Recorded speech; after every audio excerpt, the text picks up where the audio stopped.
오늘은 대림절 둘째 주일을 맞이해서 로마서 강의 26번째 시간으로 사랑은 율법의 완성이라는 제목으로 로마서 13장 8절부터 10절까지에 나타난 우리 하나님의 말씀을 전하겠습니다.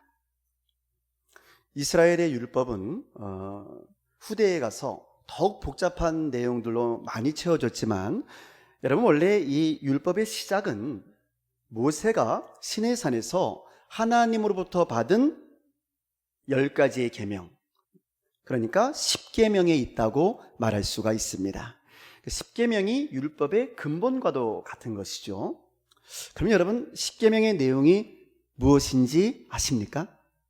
혹시 외우실 수 있으신가요? 네. 출애굽기 20장 1절부터 17절까지에 기록되어져 있는 이 10계명은 사실은 이 두 부분으로 나누어서 우리가 생각할 수 있는데요. 먼저 1, 2계명부터 4계명까지에는 하나님과 사람과의 관계가 나타나 있습니다. 우리 화면을 보시면서 우리 함께 같이 읽겠습니다. 1계명부터 4계명까지 외우지는 못하더라도 우리 힘차게 같이 읽겠습니다. 제1은 나 외에는 다른 신들을 내게 두지 말라. 제2는 너를 위하여 새긴 우상을 만들지 말고, 또 위로 하늘에 있는 것이나 아래로 땅에 있는 것이나 땅 아래 물속에 있는 것에 어떤 형상도 만들지 말며 그것들에게 절하지 말며 그것들을 섬기지 말라. 제3은 너는 내 하나님 여호와의 이름을 망령되이 부르지 말라. 제4는 안식일을 기억하여 거룩하게 지키라. 아멘. 자, 어떻습니까? 자, 이 1계명부터 4계명까지 전부 다 하나님과의 관계에 대한 계명들이 아니겠습니까? 하나님을 이렇게 섬겨야 된다는 거죠. 그래서 이 4계명까지는 우리 인간들이 하나님을 위해서 지켜야 하는 계명들입니다. 자, 그러나 제5계명부터 10계명까지는 좀 다릅니다. 이 계명들은 하나님과의 관계가 아니라 사람과 사람 사이의 관계에 대한 계명들인데요. 우리 함께 같이 읽겠습니다. 제5는 시작. 제5는 내 부모를 공경하라. 제6은 살인하지 말라. 제7은 간음하지 말라. 제8은 도둑질하지 말라. 제9는 내 이웃에 대하여 거짓 증거하지 말라. 제10은 내 이웃의 집을 탐내지 말라. 아멘. 사실 제가 어린 시절에요, 이를 돌이켜 보면은 주일학교 이 성경 퀴즈 시간에 빼먹지 않고 이 단골로 나오는 이 성경 퀴즈 문제 중에서 가장 어려웠던 것이 이 10계명이었던 것 같습니다. 자, 10계명 외울 수 있는 사람? 하면 손 들려다가 망설일 때도 있었어요. 왜? 너무 기니까. 여러분은 어떻습니까? 10계명 다 외우십니까? 외우시는 분만 네, 너무 가혹한 것 같습니다. 근데 여러분, 사실은요, 이 모든 계명을 다 외우실 필요가 없어요. 이 계명을 다 지키기 위해서 발버둥 칠 필요도 없어요. 왜 그럴까요? 오늘 우리가 읽은 로마서 본문의 말씀을 우리가 깊이 읽어보면 우리에게는 가장 쉽고 또 가장 확실한 10계명 암기법, 아니 10계명 전체를 다 외우지 못한다 할지라도 우리가 이 10계명을 완벽하게 지킬 수 있는 가장 확실한 방법, 효과적인 무기를 우리에게 말씀해 주고 있기 때문입니다. 자, 그것이 뭘까? 오늘 본문 9절 말씀을 보시기 바랍니다. 자, 9절 말씀 우리 같이 읽겠습니다. 간음하지 말라, 살인하지 말라, 도둑질하지 말라, 탐내지 말라 한 것과 그 외에 다른 계명이 있을지라도 내 이웃을 내 자신과 같이 사랑하라 하신 그 말씀 가운데 다 들었느니라. 아멘. 자, 어떻게 하면 된다는 겁니까? 네, 내 이웃을 내 자신처럼 사랑하면 된답니다. 바로 그 사랑 안에 이 모든 계명을 지킬 수 있는 힘이 숨겨져 있다는 거죠. 잘 몰라도 괜찮다는 거예요. 그냥 내 이웃을 내 몸같이 사랑하기만 하면 이 계명 다 지킬 수 있다. 몰라도 지킬 수밖에 없다는 거예요. 여러분 어떻게 생각하세요? 정말 그렇지 않습니까? 사랑하는데 간음할 수 있습니까? 사랑하는데 살인할 수 있나요? 우리가 사랑하는 사람을 살인합니까? 사랑하는데 거짓말할 수 있습니까? 내가 사랑하는 사람에게 거짓말할 수 있어요? 사랑하는데 내가 사랑하는 사람의 것을 탐낼 수 있습니까? 그것을 빼앗을 수 있습니까? 아니면 거짓 증거할 수 있습니까? 사랑하는데? 그렇습니다. 그러므로 십계명의 가장 중요한 핵심은요, 사실은 계명이 아니었던 거예요. 계명이 아니라 진짜 중요한 것은 사랑이었던 것입니다. 할렐루야. 그런데 여러분, 이 사랑은 사람과 사람 사이의 계명에서만 유효한 것이 아닙니다. 이 사랑은 제1계명부터 4계명까지의 하나님과의 관계 또한 완벽하게 이어주는 강력한 능력이 있는 거예요. 하나님과의 관계를 이어줄 수 있는, 하나님이 주신 이 계명을 지킬 수 있는 강력한 힘이 이 사랑 속에 있다는 거예요. 왜 그럴까요? 그 이유는 간단합니다. 사실 하나님께서 인류에게, 특별히 구약시대의 이 이스라엘 백성들에게 이 율법을 주신 목적이 처음부터 사랑이 있었기 때문에 그래요. 그 목적이 계명에 있는 게 아니고 사실은 사랑에 있었던 거란 말이죠. 하나님은 세상을 사랑하시는 분이신 줄로 믿습니다. 맞습니까? 여러분 요한복음 3장 16절, 하나님이 세상을 이처럼 사랑하사 누구를? 독생자를 주셨으니, 이게 우리 하나님의 사랑이에요. 너무너무 사랑하셔서 독생자를 주셨으니, 여러분 하나님께서 우리에게 율법을 주신 이유도 우리를 사랑하셨기 때문입니다. 근데 우리가 이것을 놓치고 있어요. 하나님이 우리를 사랑하셔서 십계명을 주셨다는 사실을 까마득하게 잊어버리고 그냥 그 계명들에만 집중하고 있다고 해요. 계명들에만. 하나님께서 우리에게 바라시는 것이 뭐냐면, 하나님이 우리를 이렇게 사랑하신 것처럼 우리도 하나님을 사랑해 주라는 거예요. 사랑받고 싶으시다는 거야, 우리 하나님도요. 사실 그것이 우리 하나님께서 인간을 만드신 창조 목적이기도 하거든요. 사랑하고 사랑받고 싶으셨어요. 그리고 이렇게 하나님의 사랑을 받고 하나님을 사랑하는 우리들이 우리의 이웃을 내 몸처럼 사랑하고 돌보아주며 사랑하는 그것, 바로 그것을 하나님이 원하신다는 거예요. 그래서 5번째부터 10번째까지 계명을 주신 거예요. 너희도 내 이웃을 내 몸처럼 사랑해 주라고 말이죠. 그래서 하나님께서 율법을 주신 겁니다. 서로 사랑하며 살라고 말이죠. 사랑하기만 하면 얼마든지 지킬 수 있는 계명이라고 말이죠. 하나님과도 좀 사랑하면서 살자고 말이죠. 너희가 하나님을 사랑하기만 하면 얼마든지 지킬 수 있다고 말이죠. 그러므로 우리가 서로 사랑만 할 수 있다면, 우리가 하나님을 정말 사랑할 수만 있다면 10계명 정도는 그냥 당연히 지킬 수밖에 없는 아주 쉬운 계명이 될 수밖에 없는 거죠. 몰라도 지킬 수가 있는 거예요. 몰라도 그냥 사랑하면 그냥 그대로 지킬 수밖에 없는 거예요. 따라서 처음부터 여러분 이 10계명은요 무거운 짐이 아니었던 거죠.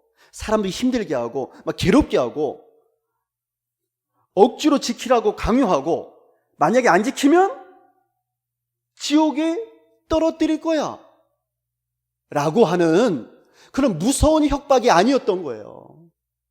근데 그게 변질돼 버린 거죠. 나중에 사람들이 힘들게 하고 괴롭게 하고 정죄하는 도구로 사용되어진 거죠.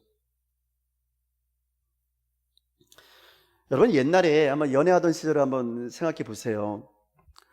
어떻습니까? 그때는 사랑의 불길이 막 치솟아 올라가지고요, 잠을 잘 때도 내님 생각, 네? 길을 걸을 때도 내님 생각. 그러지 않으셨습니까? 아멘이신가요? 1부 예배 때는 한 명도 없었어, 아멘이. 근데 지금 2부 때 한 명 나오시는데요. 다시 한번 묻겠습니다. 아멘이신가요? 예, 그때는 그랬잖아요. 지금은 잘 몰라도. 근데 여러분, 바로 그렇게 사랑이 불타오를 때 말입니다. 그럴 때 말이에요, 간음이란 것이 들어올 틈이 있었습니까? 없었잖아요. 아무리 우리나라 최고의 미남 미녀들 사이에 있다 할지라도 그 사람들에게 눈 돌릴 틈조차 없었잖아요. 왜? 사랑하니까. 사랑하는 사람을 바라봐야 하니까. 사랑하기 때문에 그렇게 하지 않았던 겁니다. 아니, 보다 정확히 말씀드리면 사랑하기 때문에 그렇게 하고 싶지도 않았던 거죠. 예. 여러분, 우리가 우리의 사랑하는 자녀들에게 해를 끼치지 않는 것도 이게 의무 때문에 그런 게 아니잖아요. 그것은 바로 사랑 때문입니다. 사랑 때문에. 우리 자식들이 말을 잘 안 들어도 그래도 사랑하기 때문에 뭐 하나라도 더 해주고 싶고, 네? 뭐 좀 좋은 거 있으면 무조건 주고 싶은 거. 그런 거 아닙니까? 뭐 하기 때문에? 사랑하기 때문에 그렇다는 거예요. 이게 계명이 아니라니까요. 누가 시켜서 억지로 하는 게 아니라고 말이에요. 사랑하면 그렇게 할 수밖에 없는 거예요. 10계명의 제1계명부터 4계명까지도 마찬가지입니다. 우리가 하나님을 사랑한다면 이 계명은 지켜질 수밖에 없지 않겠습니까?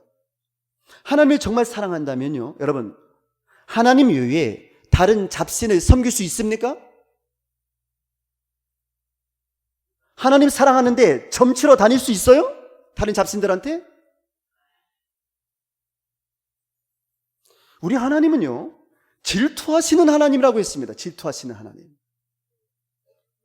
엉뚱한데 눈을 돌리지 말라 그 말이에요. 우리 하나님께서 그렇게 말씀하시는 거예요. 나만 바라보라는 거예요. 나만.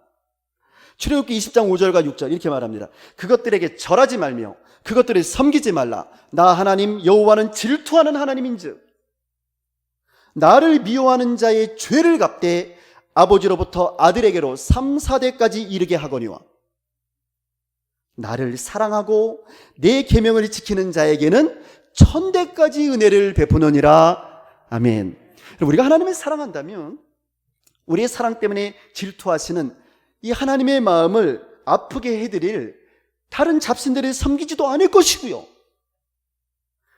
잡다한 다른 우상들을 만들지도 않을 것이고요, 우리 하나님의 이름을 망령되게 부른다는 것은 감히 생각지도 못할 것입니다.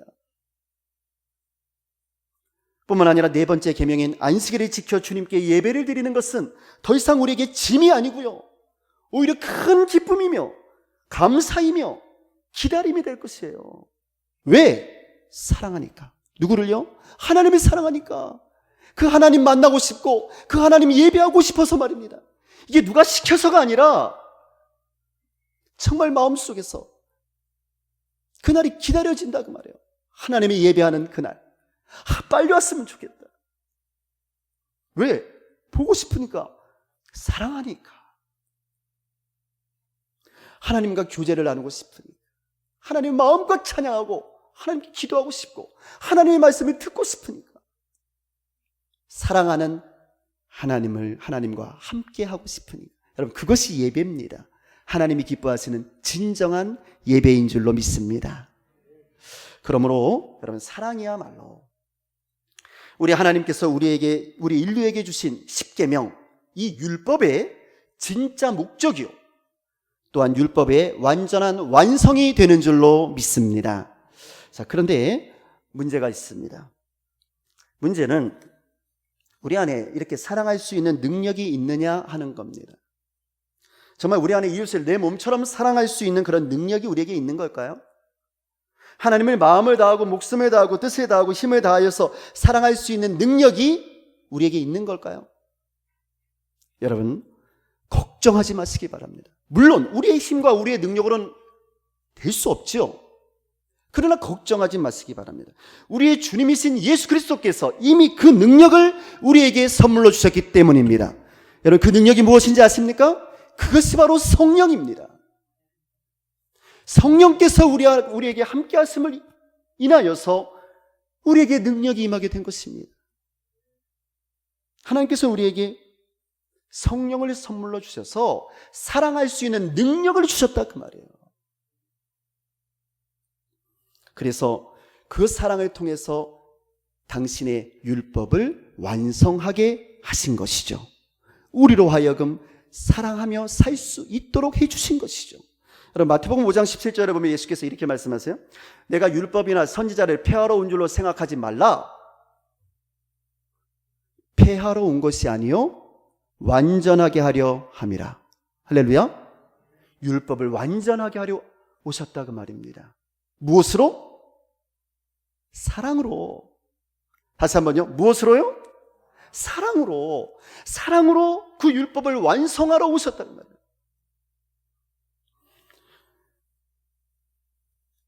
예수님께서는 불완전한 율법과 선지자를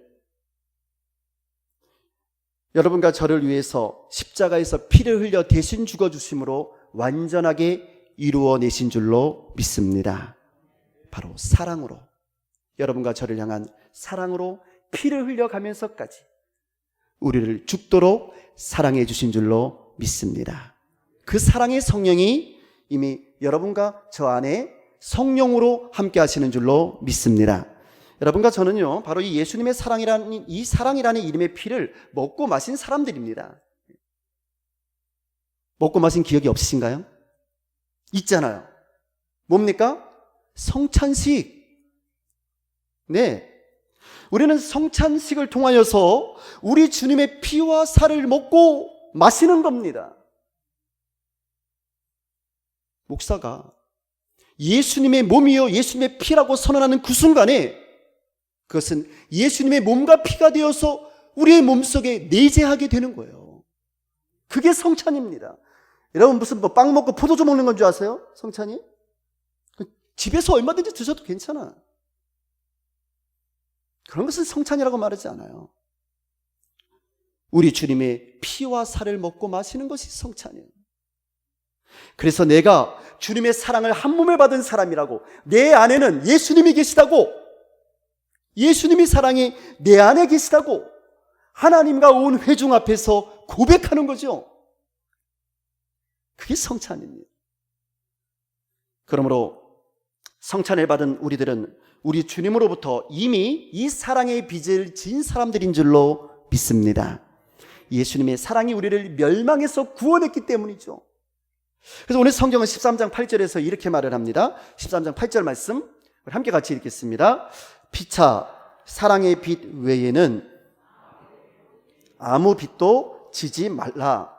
남의 사랑하는 자는 율법을 다 이루었느니라. 아멘. 뭐랍니까? 율법을 다 이룬 사람이 누구랍니까?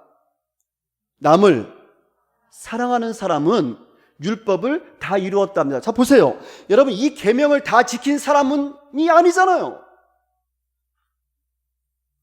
10계명이라고 하는 이런 계명들을 다 지킨 사람이 율법을 다 이룬 것이 아니라 남을 사랑하는 사람이 율법을 다 이루었다는 거예요. 하나님을 사랑하는 사람이 율법을 다 이루었다는 겁니다. 이것이 성경의 증언이에요.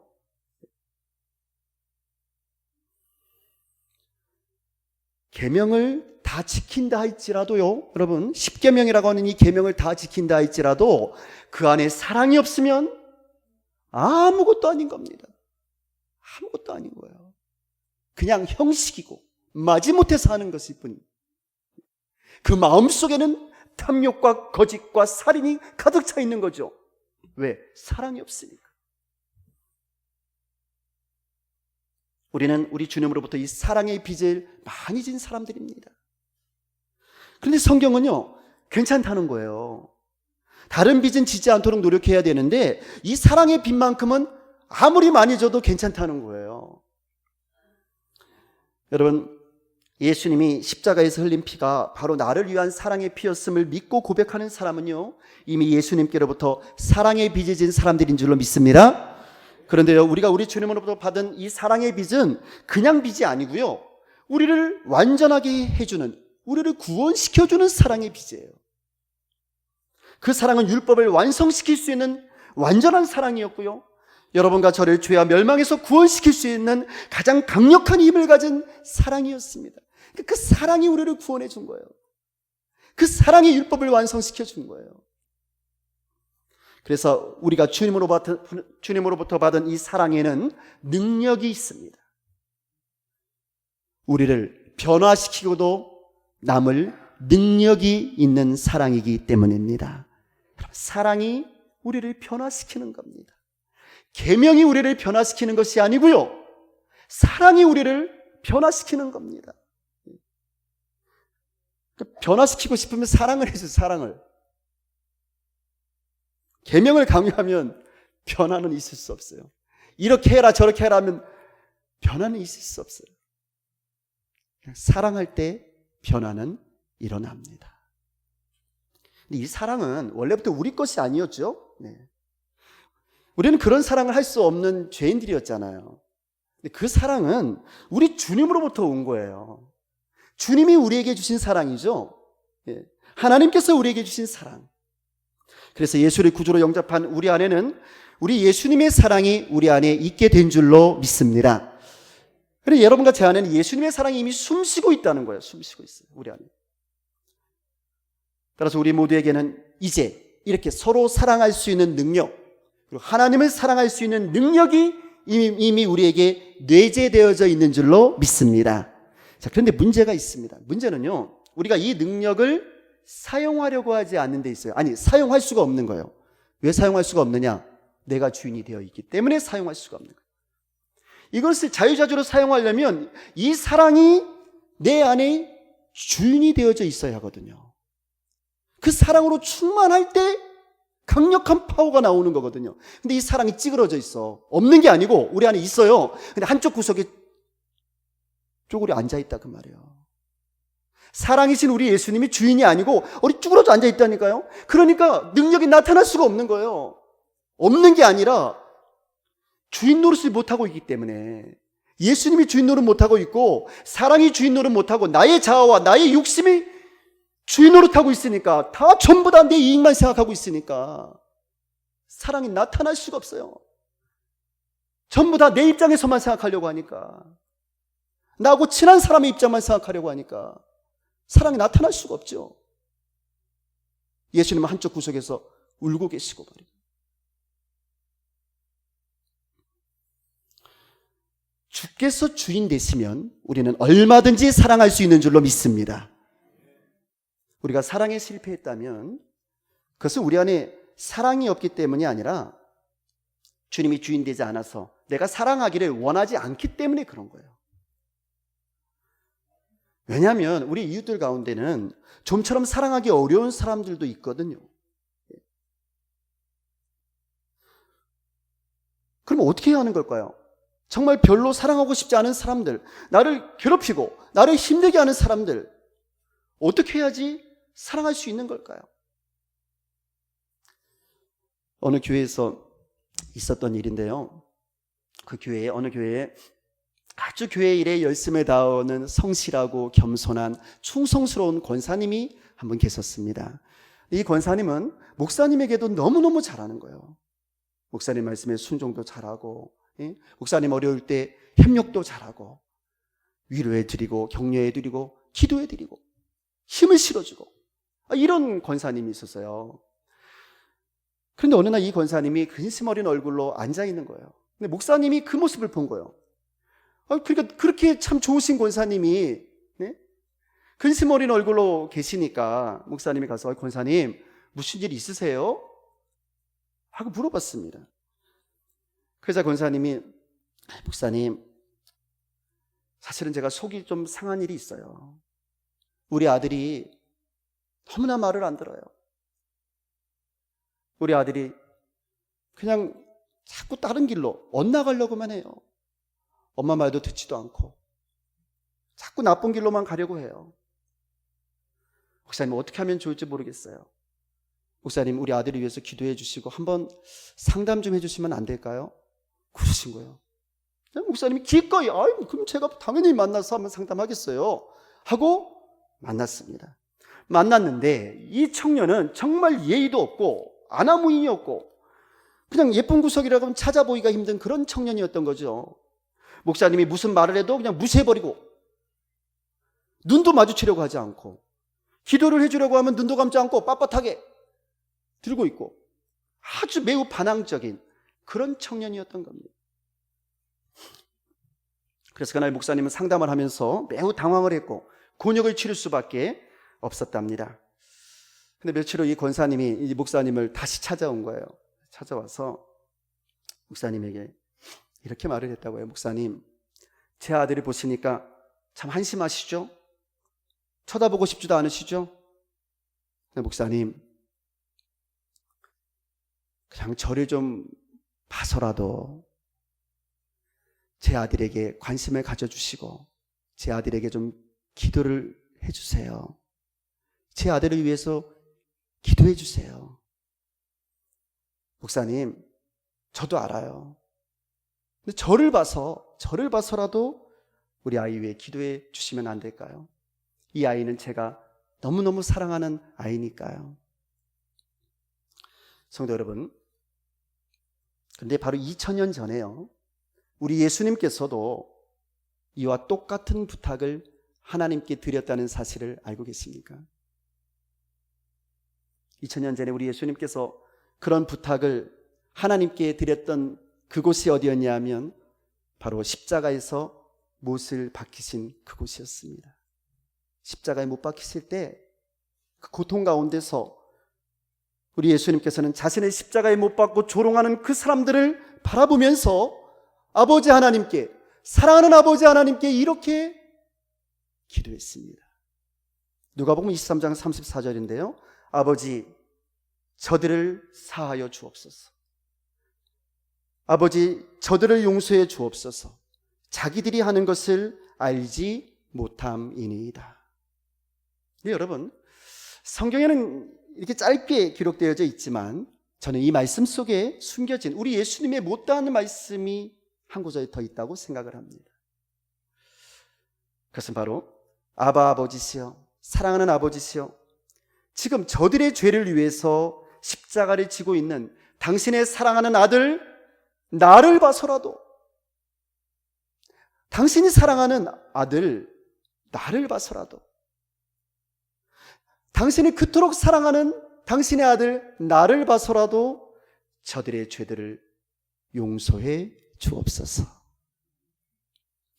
사랑하는 성도 여러분, 우리 주님께서 별로 착하지도 않고요, 별로 사랑하기도 어려운 죄인 중에 괴수와도 같았던 저와 여러분을 위해서 십자가에서 죽어주셨다는 사실을 기억했으면 좋겠습니다. 우리가 잘나서가 아니고요, 우리가 의로워서도 아니고요, 그냥 주님께서 그냥 우리를 사랑해 주신 것뿐이에요. 우리는 냄새나고 추악한 죄 가운데서 살았던 죄인들이지만, 그래서 멸망할 수밖에 없던 죄인들이지만, 그럼에도 불구하고 우리 주님께서는 우리를 더럽다고 버리지 아니하시고 냄새난다고 팽개치지 아니하시고 여러분과 저를 위해서 사랑의 피를 흘려주신 줄로 믿습니다. 우리가 정말 이 예수님의 우리를 향한 이 사랑을 믿는다면 이제 우리도 사랑하기 힘든 상대를 만났을 때 그 사람을 바라보지 말고 그 사람 옆에 서 계신 우리 예수님, 우리를 위해서 십자가에서 죽으시면서도 끝까지 하나님께 우리의 죄를 용서해 달라고 기도하셨던 우리 예수님, 그 예수님을 바라보았으면 좋겠습니다. 우리 주님께서는 그때 여러분과 저를 향해서 인자한 미소를 날리시면서 우리에게 이렇게 말씀하실 거예요. 나를 봐서라도, 너희를 위해서 십자가를 진 나를 봐서라도 좀 봐주라고. 너희를 위해서 십자가의 고난의 길을 걸어갔던 이 나를 봐서라도 좀 용서해 주라고, 나를 봐서라도 좀 사랑해 주라고 말이죠. 오늘 이 예수님의 말씀이 저와 여러분의 마음속에 새겨져서 우리 예수님의 사람답게 살아가는 우리 모두가 되기를 주의 이름으로 축원합니다.